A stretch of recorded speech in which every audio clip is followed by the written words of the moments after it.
Hello there. In this video we're going to discuss an object that we use extensively in Fluid Designer for 3D printing, and that's Nurbs curves, and in particular we use Nurbs circles. So if you start off Fluid Designer, literally if you just take any objects, I just drag and drop this bracelet onto the screen. This bracelet itself is actually a Nurbs circle. So if I just delete the bevel object outline and press the tab key, that's what a Nurbs circle looks like without any bevel object on it. Now all of these bevel objects are also constructed using Nurbs curves, Nurbs circles. They're just hidden from view. So if we just switch on the view of a few of them and the selection of them and just zoom in, if we just come out of edit mode from that particular object, if I select one of these and press the tab key, these blue arrows indicate that it's a curve, and as I've said, these are actually created using Nurbs curves. And if I select a control point there, you can see I can adjust the control point. Now the circle is just what's called proportional editing. So that object is 1.5mm by 30mm. If I come out of edit mode and click on my bracelet here, and if I change the cross section to 1.5 by 30, you'll see that that profile there is what is wrapped around my Nurbs circle.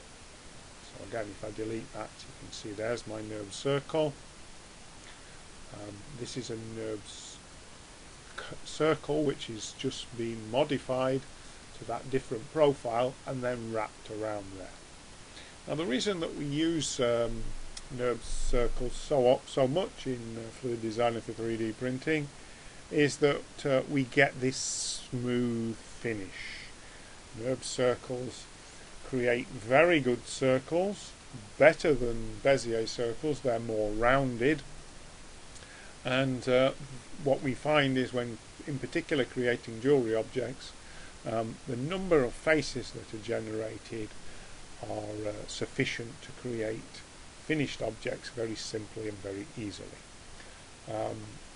If I switch to, let me switch to Pendants. Sorry, no, let me go to File and New and switch to Pendants.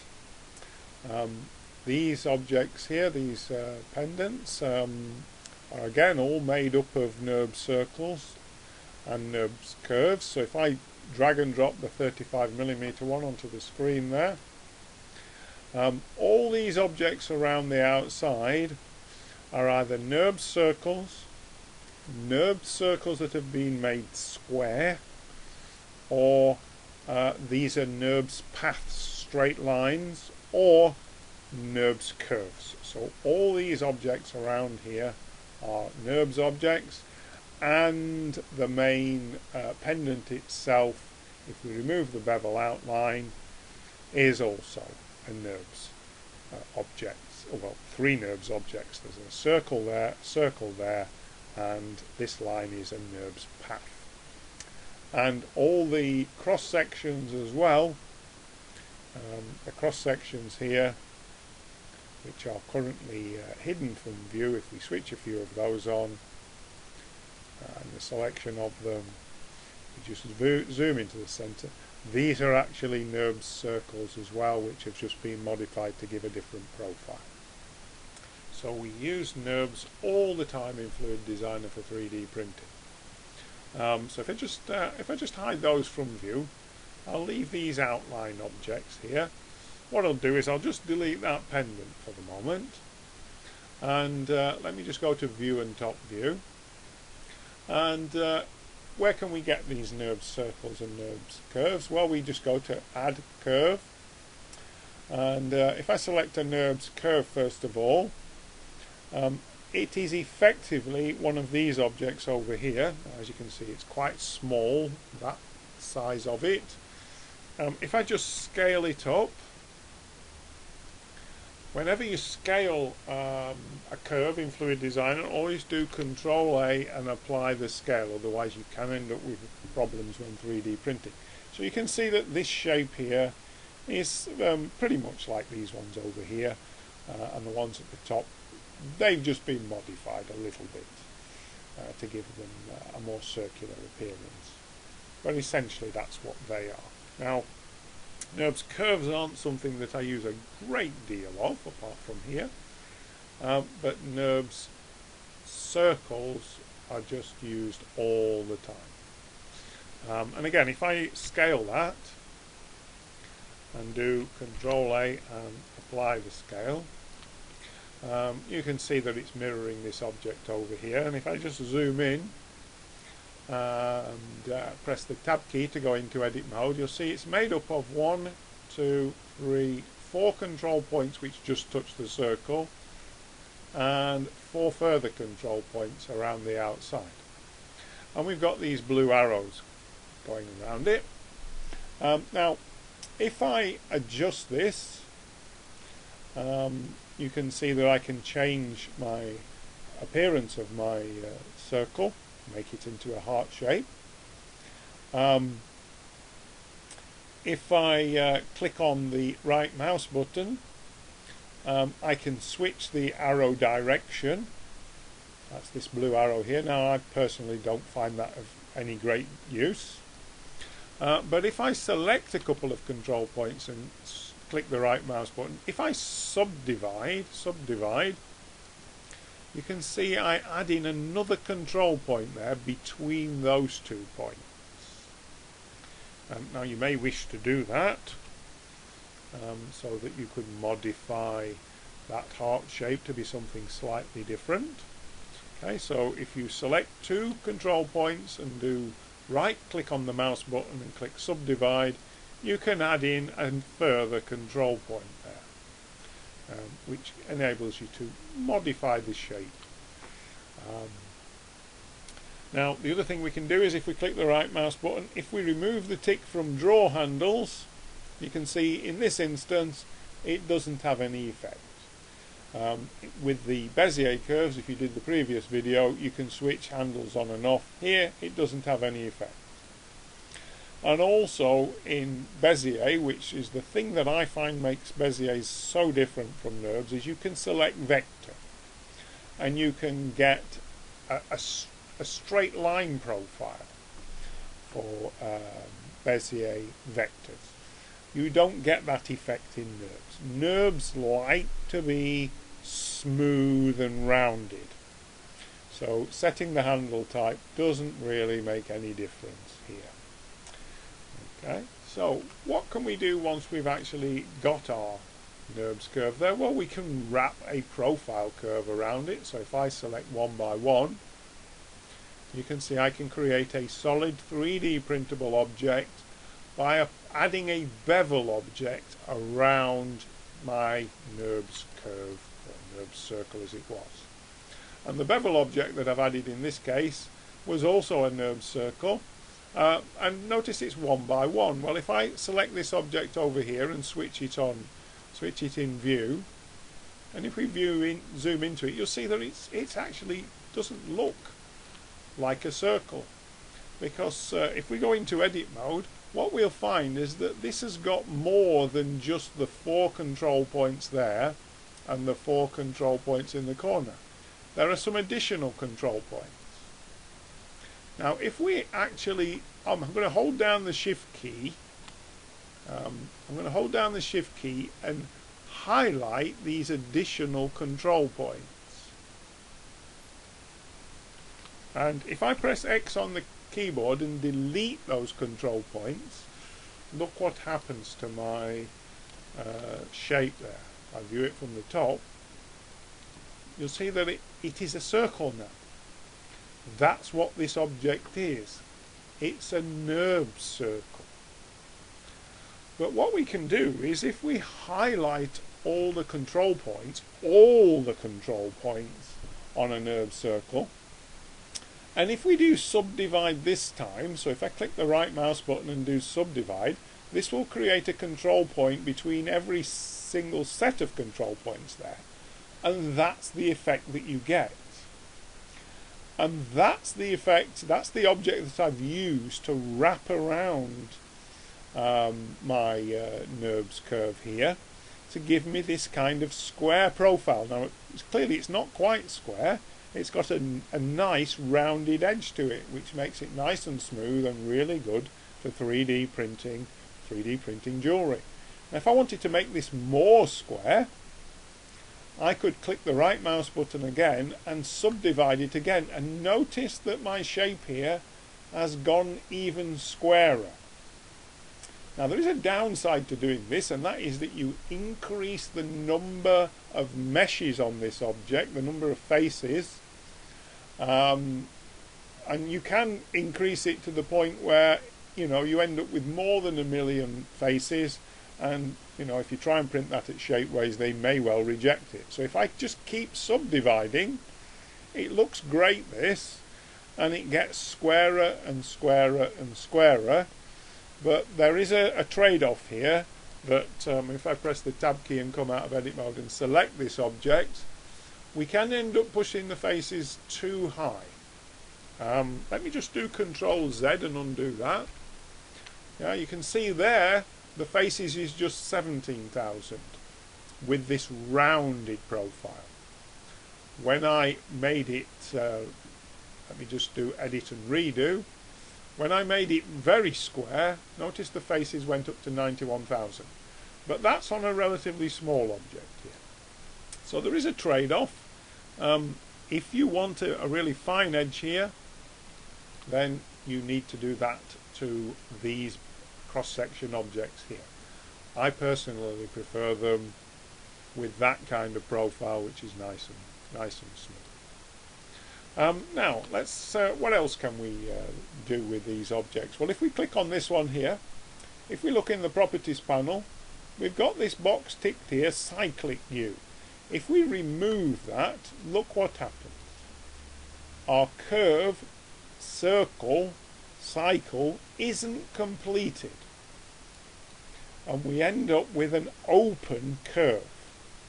So ticking cyclic U completes the curve.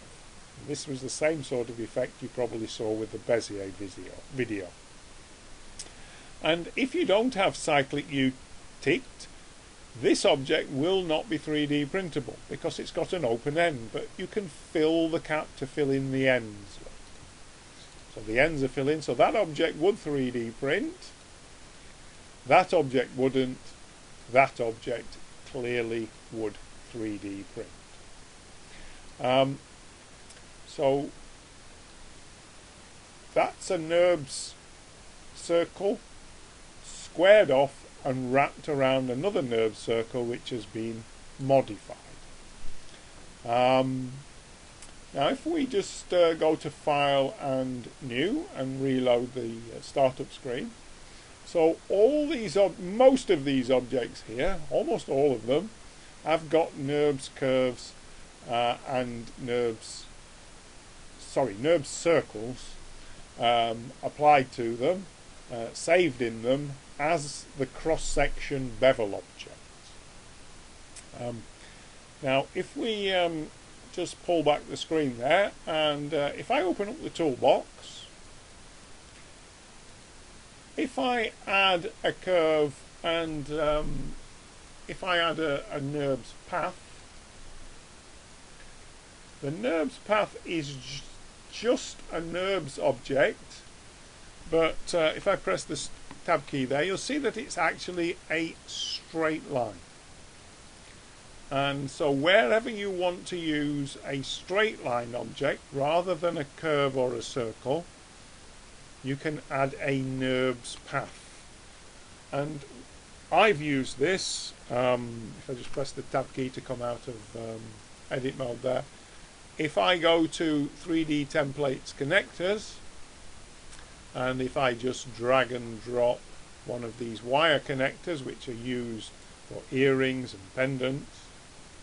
I've used the Nurbs path for this part of the object. So if I delete the cross section and zoom in and press the tab key, you'll see that bit is a Nurbs path and this bit is a Nurbs circle. And if I remove cyclic U, notice that part of my circle disappears. You do need cyclic U on there. If I apply a cross section to it again, you'll notice with my connectors the end isn't filled in. You don't actually need to fill that one in this instance, because these objects are usually fitted inside other objects when making earrings and pendants. Now we just go to File, New again. If I just open up the toolbox panel there, if I had a different type of curve this time, a torus, let me try a torus knot plus curve, for example, and we'll just open up the properties panel here. This object's quite small, it's only 5 millimeters, so it's got a bevel applied to it of 0.08. Now that's too small to 3D print, so you need at least, or almost at least, 0.5 bevel, which will give a thickness of 1 millimeter to this. The bevel is the radius of this object, so that's half a millimeter, so the thickness becomes 1 millimeter. Now if I want a different kind of profile around this object, if I wanted a square profile, or one of the things that you can do is if you go to File and Append and go up through the menu system to the Groups folder, if you go to 3D Templates Masters, you will find a range of cross sections that have been created for you in Fluid Designer for 3D printing, which you can simply import. So if you want a rectangular cross section, for example, select Object, and if you press A for all and then just delete the default object, you don't actually need that, all these cross sections which have been created using Nurbs circles originally, all those cross sections will be imported into the outliner window here, into the current file.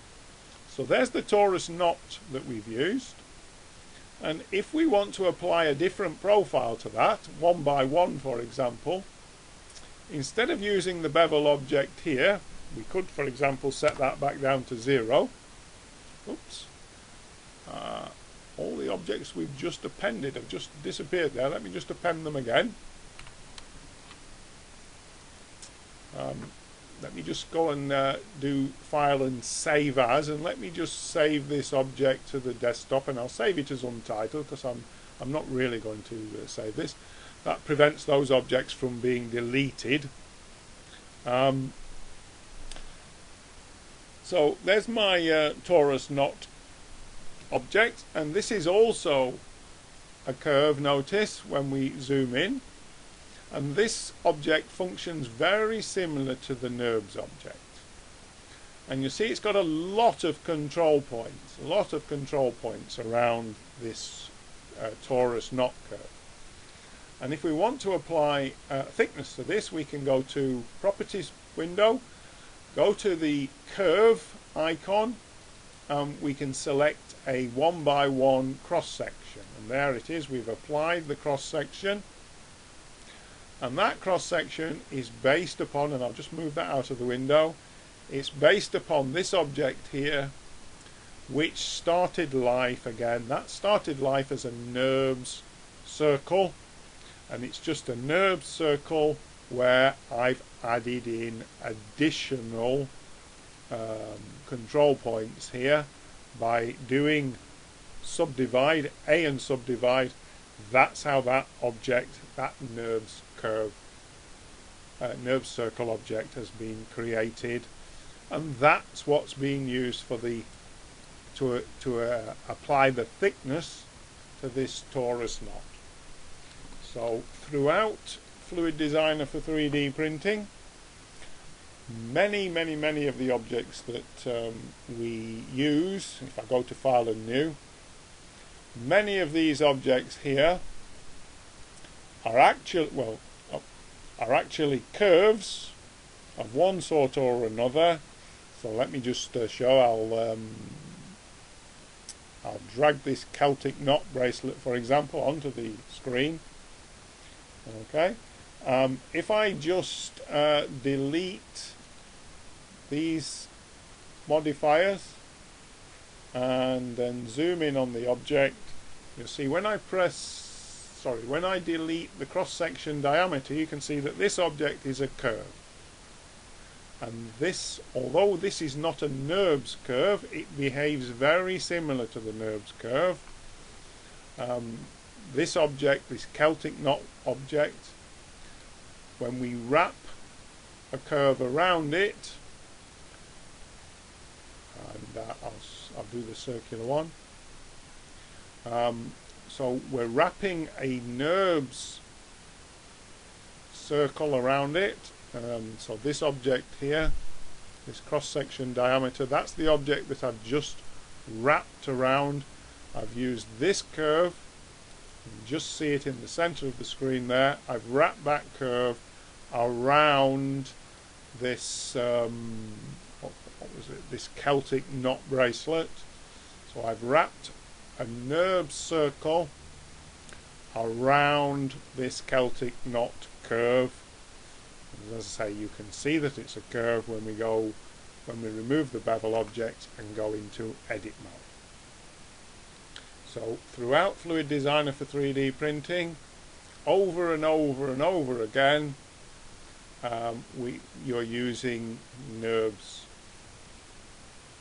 objects, the Nurbs circles or special curves which are basically based upon them. Okay, so oh yeah, a couple of other things I wanted to show you before I finish this video. If we drag and drop this bracelet onto the screen, so this bracelet is made up of a Nurbs circle and Nurbs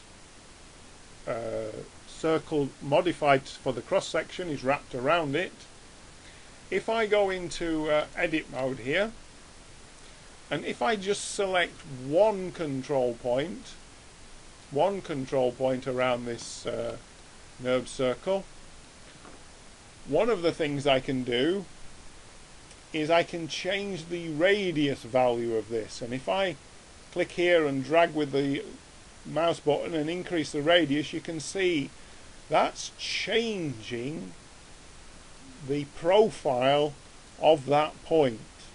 It's thickening it up in this direction, but it's also thickening it in this direction as well. So you can change the radius of individual control points, and that will affect the cross section at that particular point. So it's only when the radius is 1 that the profile is the same at all control points. We can also tilt a particular control point, and that will change the view, the profile of the curve at that particular point. So if we just set it back to 0. And just again to illustrate the fact that this object here is a Nurbs circle, if I press A on the keyboard, if I select all the control points there by pressing A on the keyboard, if I right click and subdivide, watch the shape of this bracelet change into a more square profile. I'll just switch off the grid pattern. Yeah, so by adding in additional control points, what was a round bracelet can be converted into a square bracelet. If I right click again and subdivide, that will square it off even more. But do remember, when you do that, it will push the face count up, and you do have to be careful you don't go too far with Okay, so you can select an individual control point like that and change the radius, and that will change the profile around that control point, and you can also change the tilt as well. Okay, so those are a couple of other things that you can do with Nurbs circles. Okay, so yeah, that's it. That's it for this video on Nurbs curves. Thank you.